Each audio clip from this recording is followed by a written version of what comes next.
Welcome to NEET Chennai. இந்த வீடியோல நம்ம எதை பத்தி பார்க்க போறோம்னா, முக்கியமான ஒரு விஷயம் நீட் எக்ஸாம்ல கேட்கக்கூடிய நியூரோபிளாஸ்டிசிட்டி இத பத்தி தான். நியூரோபிளாஸ்டி அப்படின்னா பாத்தீங்கன்னா, பிரெயினோட பிளாஸ்டிசிட்டி அப்படின்னு சொல்றோம். பிரெயினோட எபிலிட்டி தான் இதுக்கு முக்கியமான காரணம். இது வந்து பிரெயின் எப்படி ரெஸ்பான்ஸ் பண்ணுது, புதுசா ஒரு லேர்ன் பண்றோம், எக்ஸ்பீரியன்ஸ் பண்றோம், ஒரு என்விரான்மென்ட்க்கு பார்க்குறோம். அப்போ வந்து அதை எப்படி அடாப்ட் பண்ணிக்குது, எப்படி சேஞ்சஸ் பண்ணிக்குது, எப்படி ரீஆர்கனைஸ் பண்ணி த்ரூ அவுட் லைஃப் எப்படி அதை வந்து ஹேண்டில் பண்ணுது அப்படிங்கிறதா நியூரோபிளாஸ்டிசிட்டி. இதுல முக்கியமான 5 விஷயங்கள் பார்க்க போறோம். டைப்ஸ், இது எப்படி ஒர்க் ஆகுது, இதுக்கான எக்ஸாம்பிள், இது என்னென்ன ஃபேக்டர் இதை அஃபெக்ட் பண்ணுது, இது எப்படி பூஸ்ட் அப் பண்ணலாம் அப்படிங்கறத இதுல பார்க்க போறோம். டைப்ஸ் பாத்தீங்கன்னா 2 டைப் இருக்கு. ஸ்ட்ரக்சரல் டைப், நம்ம மூளையோட ஸ்ட்ரக்சர்ல வந்து பிசிக்கல் ஸ்ட்ரக்சர்ல என்ன சேஞ்சஸ் ஆச்சுன்னா அதை வந்து நம்ம வந்து ஸ்ட்ரக்சரல் பிளாஸ்டிசிட்டி அப்படின்னு சொல்றோம். எக்ஸாம்பிள் ஒரு பஸ்ல விளையாடுறது. ரெண்டாவது ஃபங்க்ஷனல் பிளாஸ்டிசிட்டி, இது வந்து மூளையில ஒரு டேமேஜ் ஆயிடுச்சுன்னா அதை வந்து எப்படி சரி பண்ணிக்குது அப்படின்றது, அதுதான் வந்து ஃபங்க்ஷனல் பிளாஸ்டிக். எக்ஸாம்பிள் ஸ்ட்ரோக் பேஷண்ட்டுக்கு நடக்கிற விஷயத்தை சொல்லலாம். இது எப்படி ஒர்க் ஆகுது அப்படின்னு பாத்தீங்கன்னா, நம்ம வந்து ஒரு ஒரு புக்ஸ் படிக்கிறோம், ஒரு லேர்ன் பண்றோம் புதுசா, அப்போ வந்து நம்ம நியூரான்ஸ்ல வந்து புது கனெக்ஷன் நடக்குது. இதை அதையே நம்ம வந்து கண்டினியூட்டியா பண்ணும்போது ஸ்ட்ராங்கர் ஆகுது, விட்டுரும் போது அது வந்து வீக்கர் ஆயிடுது, இல்ல வந்து டிஸப்பியர் ஆகுது. ஸோ இதை தான் வந்து இந்த மாதிரி தான் இது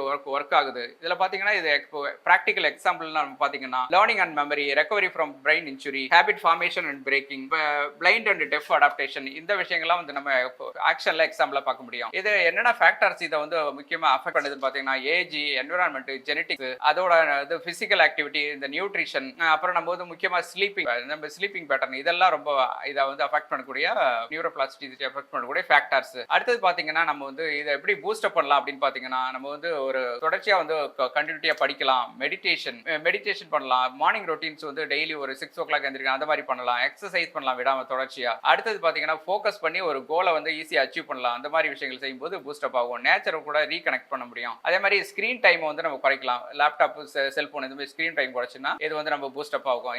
இதுல இருந்து நம்ம என்ன புரிஞ்சிக்க முடியுதுன்னு பாத்தீங்கன்னா, மூளை வந்து ஃபிக்ஸட் கிடையாது, இது வந்து தொடர்ச்சியா நடக்கக்கூடிய கண்டினியூட்டியா growth ஆகிற விஷயம் புரிஞ்சிக்க முடியும். இந்த வீடியோ பிடிச்சிருந்துச்சுன்னா உங்க ஃப்ரெண்ட்ஸுக்கு ஷேர் பண்ணுங்க. டவுட் இருந்துச்சுன்னா எங்களுக்கு காண்டாக்ட் பண்ணுங்க. இது கொடுத்துருக்கக்கூடிய இந்த டீடைல்ல. Thank you, all the best.